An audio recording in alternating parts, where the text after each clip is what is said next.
एक थी गौरैया और एक था गौरा। दोनों एक दूजे के परम संगी। जहाँ जाते जब भी जाते साथ ही जाते, साथ हंसते साथ ही रोते, एक साथ खाते पीते एक साथ सोते। भिनसार होते ही खोते से निकल पड़ते दाना चुगने और झुटपुटा होते ही खोते में आ घुसते। थकान मिटाते और सारे दिन के देखे सुने में हिस्सेदारी बटाते। एक शाम गौरैया बोली, आदमी को देखते हो कैसे रंग बिरंगे कपड़े पहनते हैं, कितना फफता है उन पर कपड़ा। खाक फफता है, गौरा तपाक से बोला। कपड़ा पहन लेने के बाद तो आदमी और बदसूरत लगने लगता है। लगता है आज लड़चू रचू गए हो, गौरैया बोल पड़ी। कपड़े पहन लेने के बाद आदमी की कुदरती खूबसूरती ढक जो जाती है। अब भी तो तेरी सुघड़ काया का एक एक कटाव मेरे सामने है।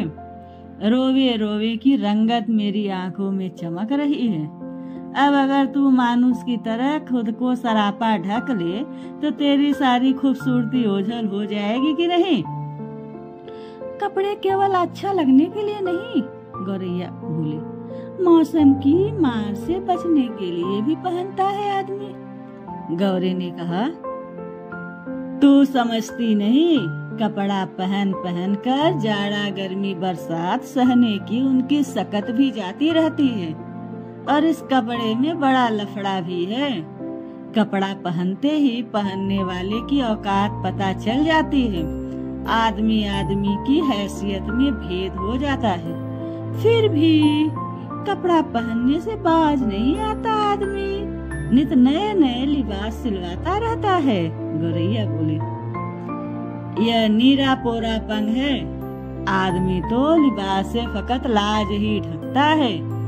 हाथ पैर जो चलने फिरने काम करने के वास्ते हैं, उन्हें भी दास्ताने और मोजे से ढक लेता है। सिर पर लटे हैं, उन्हें भी टोपी से ढक लेता है। अपन तो नंगे ही भले। उनके सिर पर टोपी कितनी अच्छी लगती है, गौरैया बोली। मेरा भी मन टोपी पहनने का करता है। टोपी तू पाएगी कहाँ से, गौरैया बोला। टोपी तो आदमियों का राजा पहनता है। जानती हैं, एक टोपी के लिए कितनों का टाट उलट जाता है। जरा सी चूक हुई नहीं कि टोपी उछलते देर नहीं लगती। अपनी टोपी सलामत रहे इसी फिक्र में कितनों को टोपी पहनानी पड़ती है। मेरी मान तो इस चक्कर में पड़ ही मत। गौरा था तनिक समझदार, इसलिए सक्की, जबकि गौरैया थी जिद्दी और धुन की पक्की। ठान लिया सो ठान लिया, उसको ही जीवन का लक्ष्य मान लिया। कहा गया है, जहाँ चाह वहीं राह। मामूल के मुताबिक अगले दिन दोनों घोड़े पर चुगने निकले। चुगते चुगते उसे रुई का एक फाहा मिल गया। मिल गया, मिल गया, मिल गया। गौरैया मारे खुशी के घोड़े पर लौटने लगी। अरे क्या मिल गया रे, गौरे ने चिढ़ाकर पूछा। मिल गया, टोपी का जुगाड़ मिल गया। गौरैया ने गौरे के सामने रुई का फाहा धर दिया। तेरे जैसा ही एक बावरा और था। रास्ता चलते चलते उसे अचानक एक दिन पड़ा हुआ चाबुक मिल गया। चाबुक था बड़ा उम्दा और लचकदार। किसी घुड़सवार के हाथ से छूटकर गिर गया होगा चाबुक। हाथ लगते ही वह बावरा चीखने लगा। चाबुक तो मिल गया, बाकी बचा 3 घोड़ा लगाम जिन। अब ये तीनों रास्ते में पड़े मिलने से रहे। सब काम धंधा छोड़कर वह बावरा ताउम्रया रटता रहा। बाकी बचा 3 घोड़ा लगाम जिन। गौरा उसे समझाते हुए बोला, इस रुई के फाहे से लेकर टोपी तक का सफर तुझे कुछ अता पता है? बस देखती जाओ अब कैसे बनती है टोपी। गौरैया रुई का फाहा लिए धुनिया के पास चली गई और बड़े मनोहार से बोली, धुनिया भैया, इस रुई के फाहे को धुन दो। धुनिया बेचारा बूढ़ा था, जाड़े का मौसम था। उसके तन पर वर्षों पुरानी तार तार हो चुकी एक मिर्जई पड़ी हुई थी। वह कांपते हुए बोला, तो जाती है कि नहीं? देखती नहीं? अभी मुझे राजा जी के लिए रजाई बनानी है। एक तो यहाँ का राजा ऐसा है जो चाम का दाम चलाता है, ऊपर से तू आ गई फोकट में रुई धुलवाने। उज्र न करो भैये, गौरैया बोली, मैं तुम्हें पूरी उजरत दूंगी। इसे धुन दो भैया, आधा तू ले ले, आधा मैं ले लूं। धुनिये को अपनी जिंदगी में आज तक का इतनी खरी मजूरी कभी न मिली थी। 16 आने में 8 आने मजूरी तो उसके लिए सपना था। वह झट तैयार हो गया। घर चों उसकी ताती बज उठी। उसने बड़े मन से रुई धुनी। लो इसे, उसमें आधा धुनिये ने ले लिया और आधा गौरैया ने।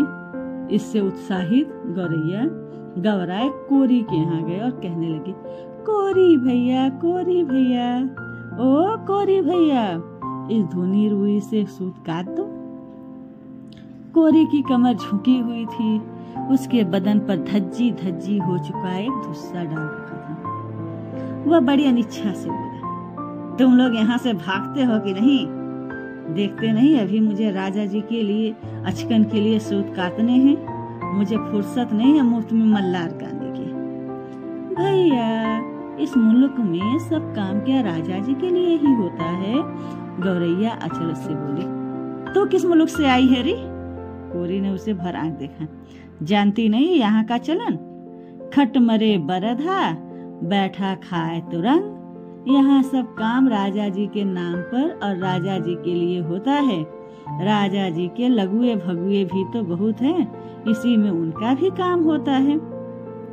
मुकरो मत भैया, हम तुम्हें माकूल मुआवजा देंगे।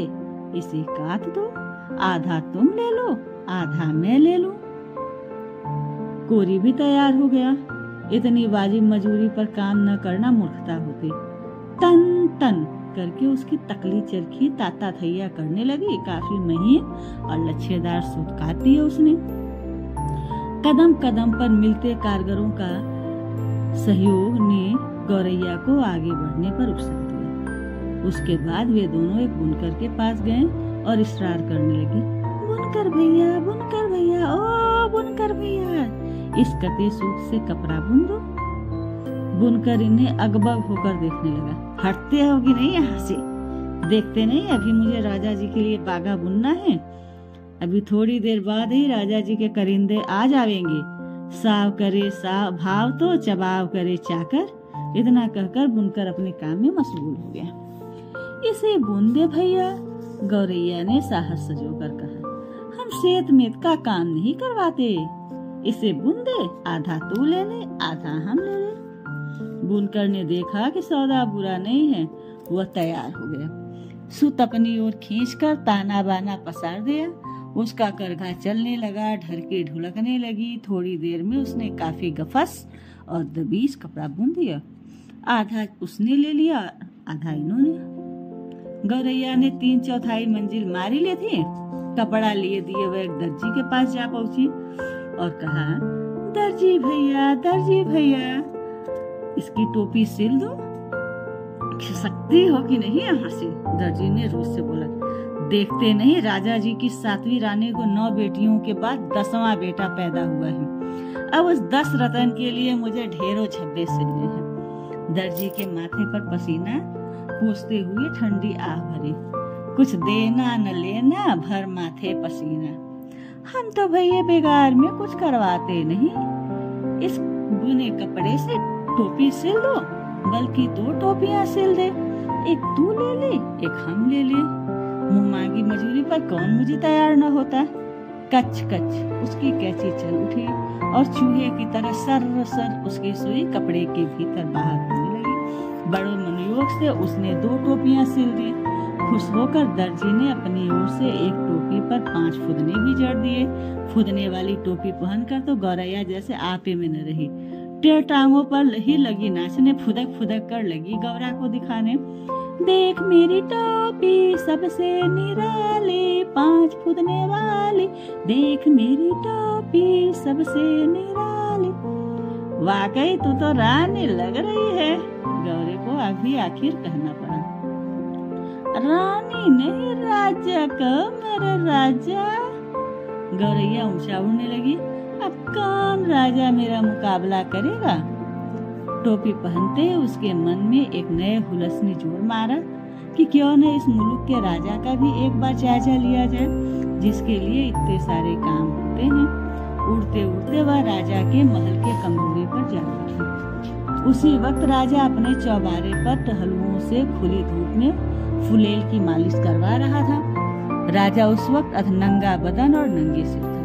एक टहलुआ सिर पर चंपी कर रहा था, तो दूसरा हाथ पांव की उंगलियां फोड़ रहा था, तो तीसरा पीठ पर मुक्की मार रहा था, तो चौथा पिंडली पर बुद्धि काट रहा था। गौरैया कंगूरे से ही चिल्लाई, मेरे सिर पर टोपी, राजा के सिर पर टोपी नहीं, राजा के सिर पर टोपी नहीं। मालिश करवाते राजा की नजर गौरैया से टकराई। गौरैया के सिर पर फुदने वाली टोपी देखकर राजा की अकल चकरा गई। वह तो लगातार रटे जा रही थी, मेरे सिर पर टोपी, राजा के सिर पर टोपी नहीं, अरे कोई मेरी टोपी लाओ जल्दी जरा। राजा दोनों हाथों से अपने सिर ढकते हुए चिल्लाया। टोपी आ गई। राजा ने झट पहन भी ली। देख रिफत गुद्दी, मेरी टोपी में 5 फुदने। गौरैया ने दूसरा ही राग अलापना शुरू कर दिया। राजा की टोपी में एक भी नहीं, मेरी टोपी में 5 फुदने, राजा की टोपी में फुदने नहीं। राजा को बेहद हेठी महसूस हुई। इस मुल्क के महाबली राजा के सामने एक चिड़िया की यह मजाल वह बुरी तरह बिगड़ गई। इस फदगुद्दी की गर्दन मसल दो, पखने नोच दो। सिपाहियों देर न करो।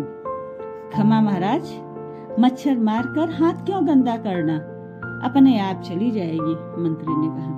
तब राजा सिपाहियों से बोला, यह ऐसे नहीं मानेगी, इसकी टोपी छीन ले आओ, मैं उसे अपने पैरों से ठोकर मारूंगा।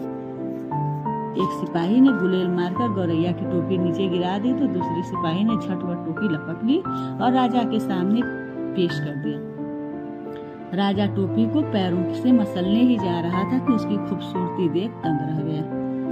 कारीगरी के इस नायाब नमूने को देखकर जड़ हो गया। मेरे राज में मेरे सिवा इतनी खूबसूरत टोपी दूसरे के पास कैसे पहुंची। सोचते हुए राजा ने उसे उलट पलट कर देखने लगा।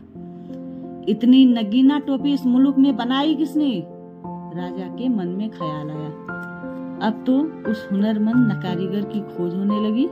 राजा चाहे और पता न चले।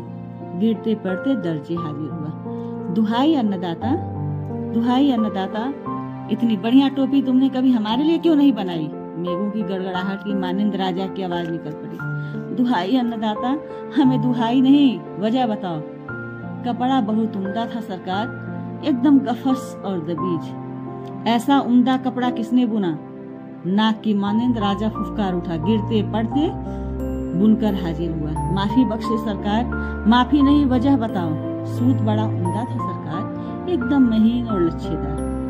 इतना महीन सूत किसने काता। शेर की मानिंद राजा ने दहाड़ मारी। गिरते पड़ते कोरी हाजिर हुआ। जान बख्शे महाराज, जान बख्शे। जान नहीं, वजन बताओ। रुई बड़ी बेहतरीन थी सरकार, एकदम बादलों की तरह धुनी हुई। इतनी बेहतरीन रुई किसने धुनी। बिजली की तरह राजा की आवाज करती। हाफते छाती पीटते धुनिया हाजिर हुआ। क्षमा अन्नदाता, क्षमा नहीं, वजह बताओ। राजा गुस्से से कांप रहा था। तुम चारों ने मिलकर इस गौरैया का काम किया, हमारे लिए आज तक ऐसा काम क्यों नहीं किया। आपके लिए भी किया है सरकार, धुनिया ने जमीन पर लेटकर कहा। आगे भी आपके लिए करेंगे। हमारे लिए अब तक जो काम हुआ उसमें